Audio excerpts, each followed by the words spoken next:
In an exclusive story tonight, this week I got the chance to sit down and get to know Emma Suetta, an 8-year-old girl right now that is dealing with an extremely rare disease. Now, looking from an outside perspective, 8-year-old Emma seems like a perfectly healthy and normal little girl. But after speaking with her family and herself, I learned that Emma's life has been anything but normal.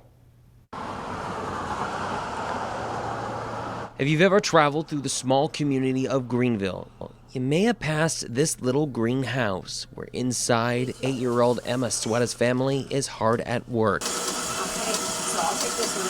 Baking sweets to raise money to find a cure for her. On the outside, Emma is like any normal 8-year-old girl. She likes to play pretend, do cartwheels, and of course take naps in unusual places. But on the inside, Emma is anything but normal. They diagnosed her when she was about 20 months old with cystinosis. Born with an extremely rare disease that is only found in about 500 people right now across the country. Everybody has cystine in their body that runs through their cells. In Emma's body, the cystine goes in the cells and it can't get out. The transporter for the cystine to get out is broken. So the cystine builds crystals, and the crystals kill the cells. And that affects every cell, every organ in the body. The day Emma's mother learned the news, it was heartbreaking. It's okay, huh? It's okay, Mom. I haven't cried in a long time, huh? It was a huge life change for us. We went from normal everyday kids activities to medications in a G-tube every 30 minutes. Fast forward 8 years later, Emma has to take dozens of medications every single day to keep her cystinosis in check, and has to be fed through a syringe most days to make sure she gets enough nutrients. Yeah, so here's like a day's worth of food for her.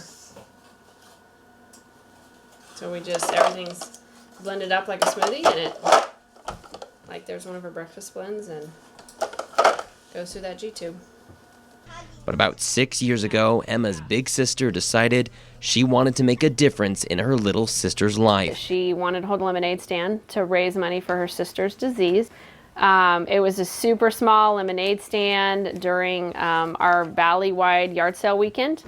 And we came home the night before from doctor's appointments in San Francisco and hand squeezed some lemonade. We had bought some cookies, and that first year we did about $600, which we thought was amazing. And what started as a simple lemonade stand, Lily had this little idea. We had no idea how big it would get. Has now turned into something much more. We sell out in about 3 hours and raise $5,000. The one small stand now becoming a multi-day bake-a-thon where Lily, Emma, their mother, and the rest of the family bake and sell thousands of delicious treats to people all over Oregon and California.